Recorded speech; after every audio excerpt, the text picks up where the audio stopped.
বন্ধুরা, welcome to our channel. আজ আবারও নিয়ে চলে এসেছি একটা নতুন ভিডিও নিয়ে। আজকের গন্তব্য হচ্ছে কলকাতা ইস্কন মন্দির। আজ তোমাদেরকে পুরো কলকাতা ইস্কন মন্দির ঘুরিয়ে দেখাবো এবং সমস্ত তথ্য তোমাদের ভিডিওর মাধ্যমে তুলে ধরবো। চলো দেখতে থাকো ভিডিওটা স্কিপ না করে। এখন ঠিক আমি আছি রবীন্দ্র সদন মেট্রোর কাছে, অর্থাৎ এক্সাইড মোড়। এটা দেখতে পাচ্ছ এক্সাইড মোড়, আর এটা এক্সাইড মোড়ের ফ্লাইওভার, আর এটা এক্সাইড মোড়ের চার মাথা মোড়। আর এটা দেখে নাও, এটা হচ্ছে হলদিরাম এক্সাইড মোড়ে। আর আমরা যাব ঠিক ওই দিকটা, পার্ক সার্কাসের দিকটা। আর এই দিকটা হচ্ছে সাঁতরাগাছির দিক থেকে আসছে, আর এইটা হচ্ছে হাওড়ার দিক থেকে আসছে, আর এই দিকটা হচ্ছে কালীঘাটের দিক থেকে। যদি ভাবো তোমরা মেট্রো করে আসবে, তো সব থেকে নিয়ারেস্ট মেট্রো স্টেশন হচ্ছে রবীন্দ্র সদন। তোমরা এই রবীন্দ্র সদন মেট্রোতে এসে 1 নম্বর গেট থেকে বেরিয়ে সোজা ঠিক এই পাশের যে রাস্তাটা যাচ্ছে, এই দিকে যে রাস্তাটা যাচ্ছে, এই রাস্তা দিকে যেতে হবে পার্ক সার্কাসের দিকে। আর ঠিক মাথার উপরে আছে মা ফ্লাইওভার। এই মা ফ্লাইওভারটি যাচ্ছে সোজা পার্ক সার্কাসের দিকে। আর রবীন্দ্র সদন মেট্রো থেকে 5 মিনিট হাঁটলেই আসবে ক্যামাক স্ট্রিট ক্রসিং। ওই ক্রসিং থেকে আমরা নেব বাঁ দিক। তো চলো তোমাদেরকে এখান থেকে দেখাতে থাকি।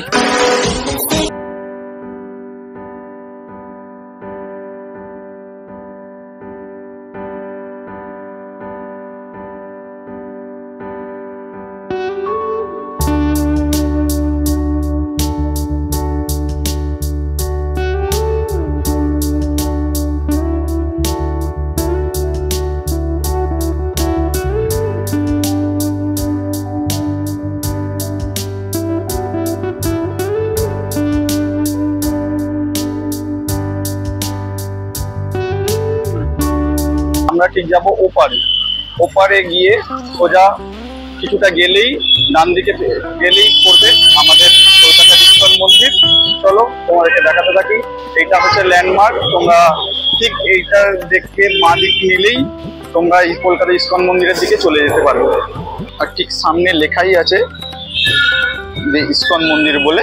আমরা ঠিক দেখে নাও, আমরা ঠিক আগের দিকে এগিয়ে যাব এই রাস্তা বরাবর। আর ঠিক ক্যামাক স্ট্রিট ক্রসিং থেকে 5 মিনিট হাঁটলেই আসবে অ্যালবার্ট রোড। আর অ্যালবার্ট রোড আসা মানেই আমরা ইস্কন মন্দিরের খুব কাছাকাছি চলে এসেছি। আর ওই রাস্তার মধ্যেই একটি শিব মন্দির ছিল, সেটাও তোমাদেরকে দেখিয়ে দিচ্ছি। খুবই সুন্দর শিব মন্দিরটা। আর এটা হলো জয়া লুক্কাস।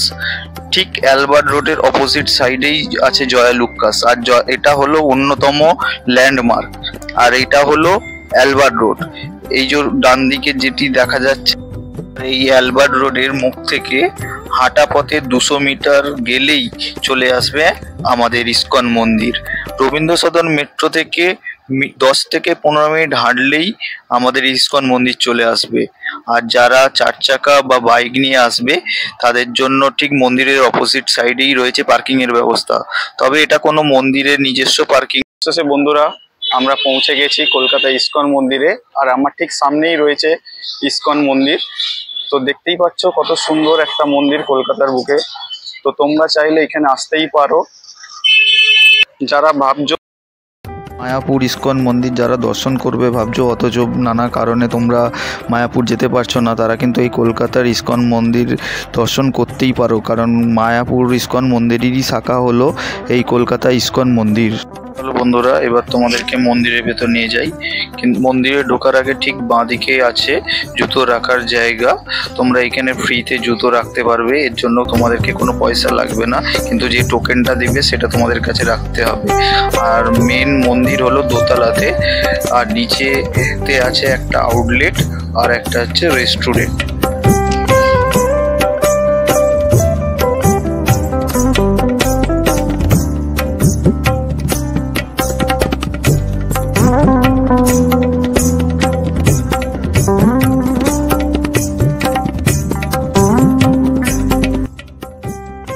এবার তোমাদেরকে প্রথমে আউটলেটটা দেখিয়ে দিই, ভেতরে কি কি জিনিস আছে, তোমরা কি কি নিতে পারবে। চলো তোমাদেরকে আগে ভেতরটা দেখাই।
চলো তোমাদেরকে রেস্টুরেন্টটা দেখাই, রেস্টুরেন্টের ভেতরে কি কি খাবার রয়েছে। আর তোমরা সকাল সকাল যদি আসো এখানে ব্রেকফাস্ট করতে পারবে। দেখতেই পাচ্ছ নানা ধরনের স্ন্যাক্স রয়েছে, নানা ধরনের কেক রয়েছে, মিষ্টি রয়েছে, তোমাদের মন পছন্দ খাবার এখান থেকে পেয়ে যাবে।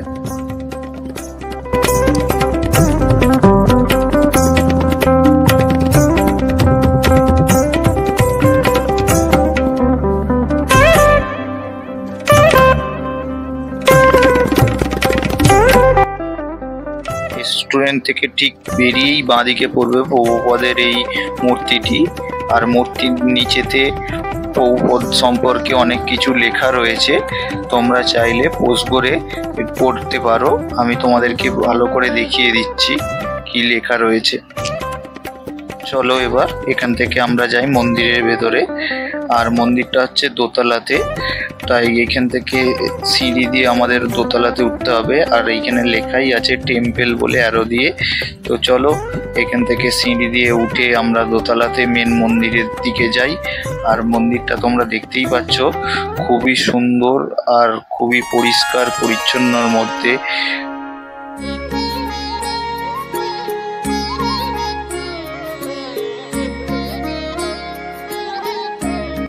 সিঁড়ির ডান দিকেই রয়েছে এই দোলনাটি, কারণ কিছুদিন আগেই ঝুলন উৎসব গেছে, এখনো দোলনাটি সাজানো রয়েছে। আর তার পাশে রয়েছে প্রভুপদের অপূর্ব মূর্তিটি। আর প্রভুপদের ঠিক নিচেই রয়েছে প্রভুপদের পাদুকা। আর মন্দিরটা চারদিক এতটাই পরিষ্কার পরিচ্ছন্ন, সাজানো গুছানো যে মনের মধ্যে এমনি ভক্তি আসবে। আর দেখতেই পাচ্ছ যে আর কিছুক্ষণের পর ভোগের আরতি হবে, তো তাই দর্শনার্থীরা আসতে শুরু করেছে। আর এখানে চলো তোমাদের বলে দিই কখন মন্দির খোলা হয় কখন বন্ধ হয়। ভোর 4:30 থেকে দুপুর 1টা পর্যন্ত খোলা থাকে দর্শনার্থীদের জন্য। আবারও বিকেল 4টে থেকে সন্ধ্যা 8:30 পর্যন্ত দর্শনার্থীদের জন্য খোলা থাকে। আর ভোর 4:30 মঙ্গল আরতি হয়, ভোর 5টায় তুলসী আরতি হয় এবং 8:30 থেকে ভগবত পাঠ করা হয়। আর 12:30টার সময় হয় ভোগের আরতি। তো তোমরা এই টাইমগুলোকে অনুসরণ করে এই মন্দিরে আসতেই পারো।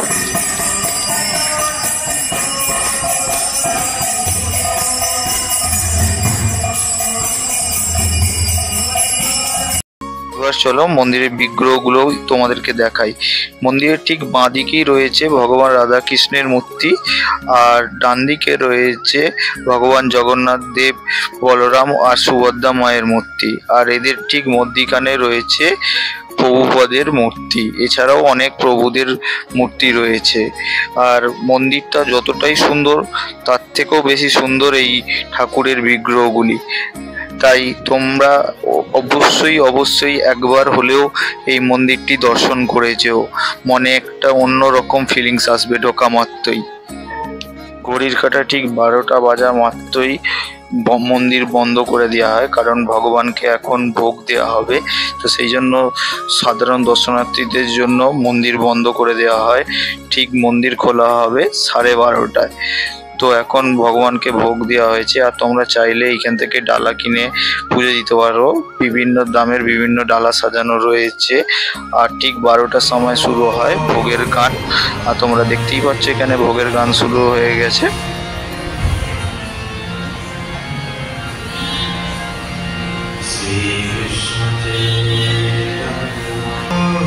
ঘড়িতে ঠিক 12:30টা বাজা মাত্রই আবার মন্দির খুলে দেওয়া হয় সাধারণ মানুষের জন্য, কারণ এবার হবে ভোগের আরতি। আর প্রভুরা চলে এসেছে আরতি করার জন্য, দেখতেই পাচ্ছ।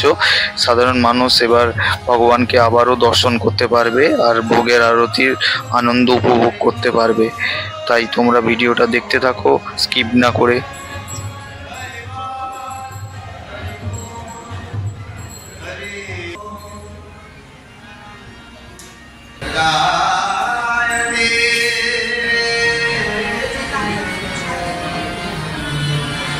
कृष्णाय कृष्ण चैतन्य नामे गौरतिशे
শেষ হলো ভোগের আরতি। এবার হবে নৃসিংহদেবের আরতি। আর প্রভু এখানে শাঁখ বাজিয়ে ভোগের আরতি শেষ করলো।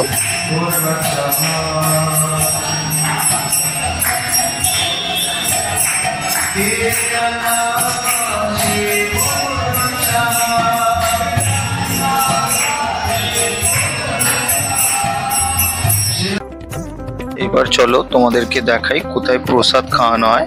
মন্দিরের ঠিক পেছন দিকেই প্রসাদ খাওয়ানো হয়।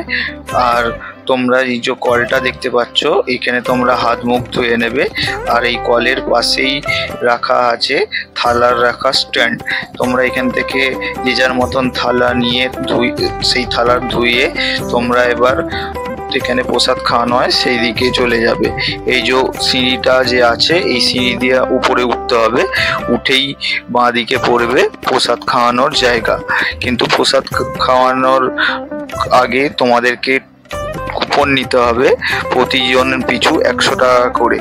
তারপর ওই কুপন নিয়ে তোমাদের সামনের দিকে যেতে হবে। ওই যে দেখতে পাচ্ছ, ওইখানে গিয়ে কুপন দেখালে তোমাদেরকে এরকম খাবার দেবে। আর এইখানে দেখতেই পাচ্ছ রুটি, ভাত, ডালিয়া, পনিরের সবজি, শুক্তো, আর সাথে রয়েছে সুজি। দেখতেই পাচ্ছ একে একে এরকম থালা নিয়ে আসছে আর প্রভুরা তাদেরকে খাবার দিচ্ছে। আর তারপর খাবার নিয়ে এখানে বসে খেতে হবে।